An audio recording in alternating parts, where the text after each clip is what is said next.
All right, guys. So today we're gonna be reacting D-Day from the German perspective. This is gonna be very interesting.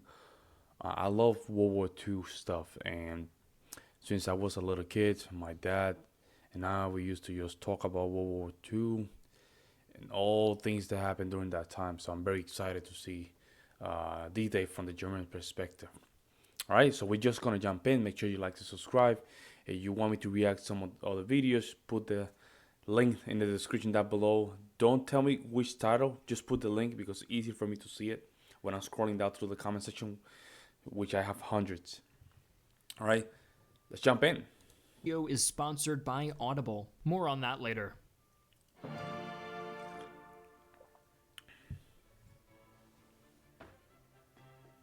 Oh man, it's classical music. Hopefully I don't get like a copyright stuff.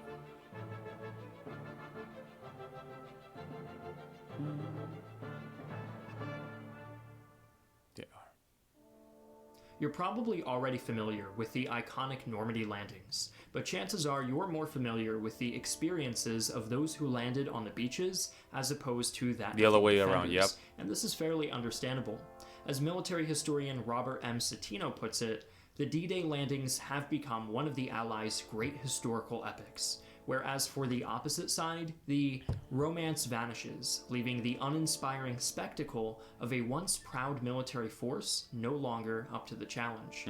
As one can expect, this leaves any military history enthusiast short on information about the Axis perspective in this battle. To be absolutely clear, our intent is not to sympathize with the Nazi regime, its supporters, or its ideology. We are simply interested in uncovering the human element That's it. of the less talked about side in this near mythological clash.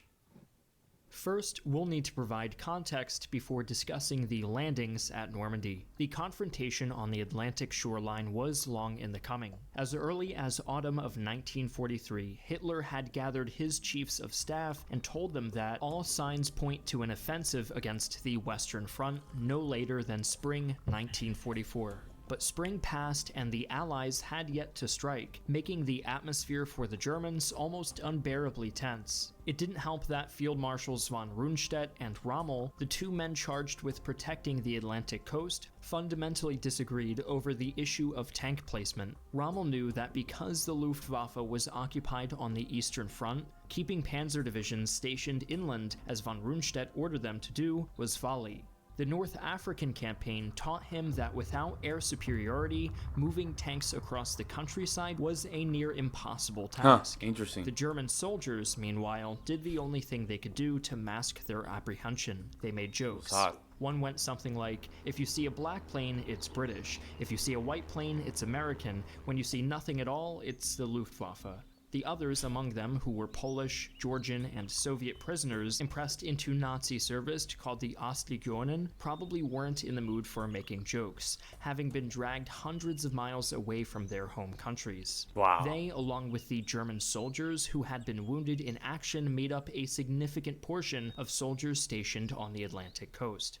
By the time the invasion broke out, some of these troops had not been fed for several days. Wow. One soldier, Paul Goetz, who was only 17 at the time, recalls the following.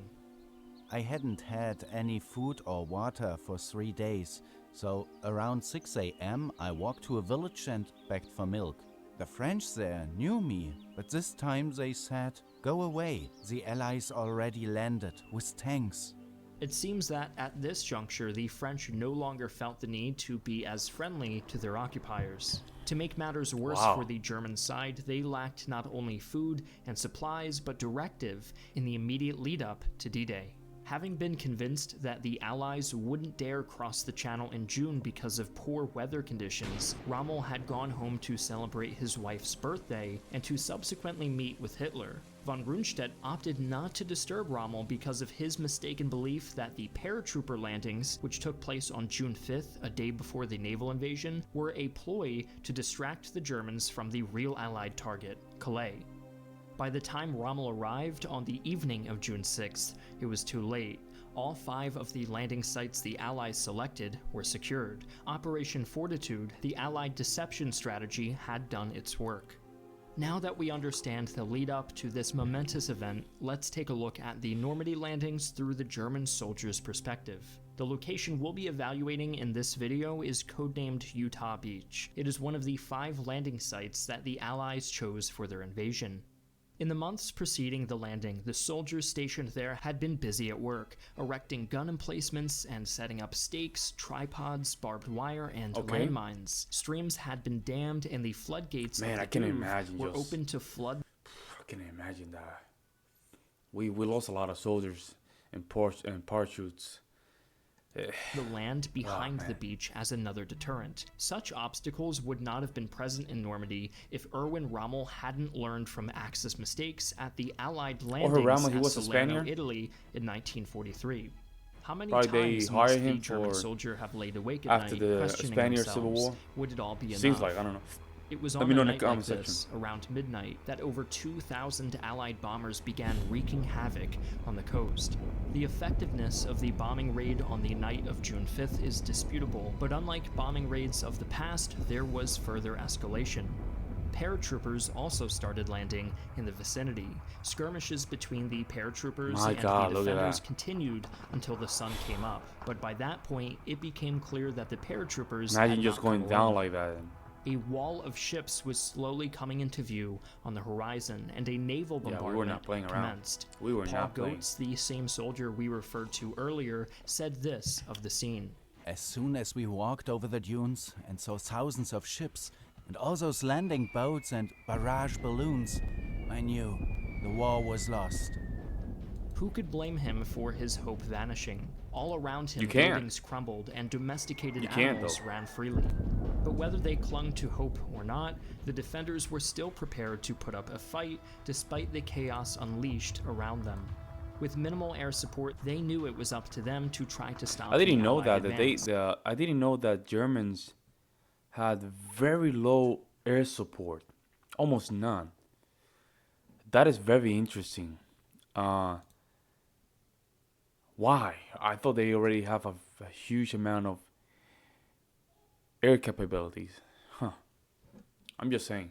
At least a few soldiers must have been glad to finally face action, liberated of that feeling of not knowing when the inevitable would come. Joseph B., a staff sergeant, wrote this. Finally, the hour has come.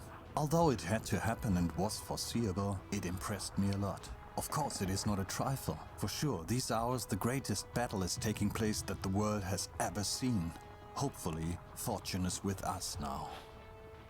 Many of the Oh, you were soldiers capping. away from their positions tried to Capping, bro. regroup amid the maelstrom. way you were Those gonna that did win make that it match. converged in fortified bunkers, equipped with mounted machine guns and anti-aircraft flak guns. However, they could only fire upon the invaders in vain, as waves and waves of troops landed on the beaches. When US soldiers inevitably closed in on the bunkers, incendiary weapons like flamethrowers and white phosphorus were used with great effect. Arms experts at Man, I was German, I would just start globalsecurity.org running, man. write, Forget these about this." weapons are particularly nasty because white phosphorus continues to burn until it disappears. Yep. If service members are hit by pieces of white phosphorus, it could burn right down to the bone. That Just thing on just Normandy, 5 looks American disgusting. Medal of Honors were given in part to the usage of white phosphorus grenades. By the end of the morning on June 6th, most of the resistance points in all of the beaches had fallen to the Allies, allowing their armored divisions to support the infantry's inland advance. These Much were like real, at man. Utah Beach, German forces Real, at man. Sword Beach had to contend Imagine that, bro. Imagine you have a high possibility of dying. You still get the job done. with paratroopers who had dropped behind their lines and captured critical points. Yeah, that's all you can Helmut do. Rumor, a German soldier captured after hiding for 36 hours, wrote, We were exhausted, and we decided to hand ourselves over to the British. At Gold Beach, the defenders were severely weakened by an aerial bombardment and therefore were defeated within an hour. At Yeah. Juno Beach, the Canadian troops managed to not only secure their objective, but they also marched further inland than any other landing party. Finally, at Omaha, German resistance was the it was most a waiting game, effective basically. because of how close the bunkers were placed to the shore. But with so many troops landing, the German defenders at Omaha were also overrun. If you'd like to learn more about the events that brought Hitler's ruin with some of my favorite books on the topic, we have an exciting announcement for you.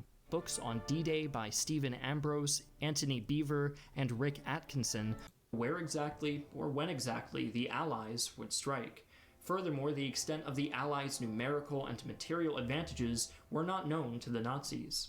When Hitler awoke a few short hours after the invasion had begun, he was pleased to hear the news. The air of uncertainty had been cleared, and now he thought the Allies would be driven back into the sea.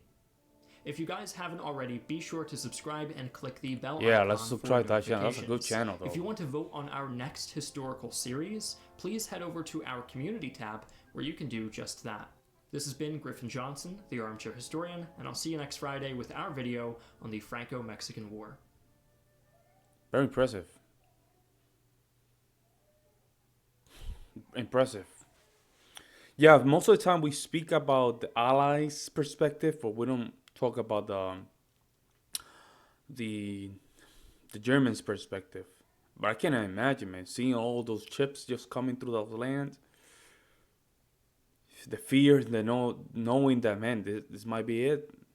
I can't go anywhere. If I go anywhere, I might get shot, kind of thing. It's one of those things that you have to really consider. And it's true what D-Day was happening, right? Like,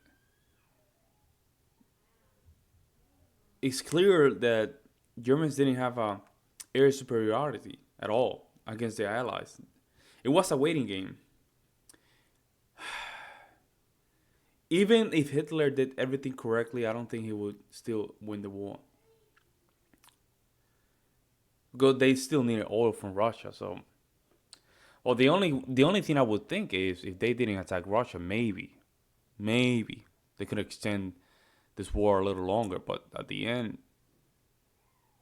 you know, the reasons and motives were stronger than the facts and reality. Let me know what you guys think in the comment section below. We'll see you in the next one. I'm out.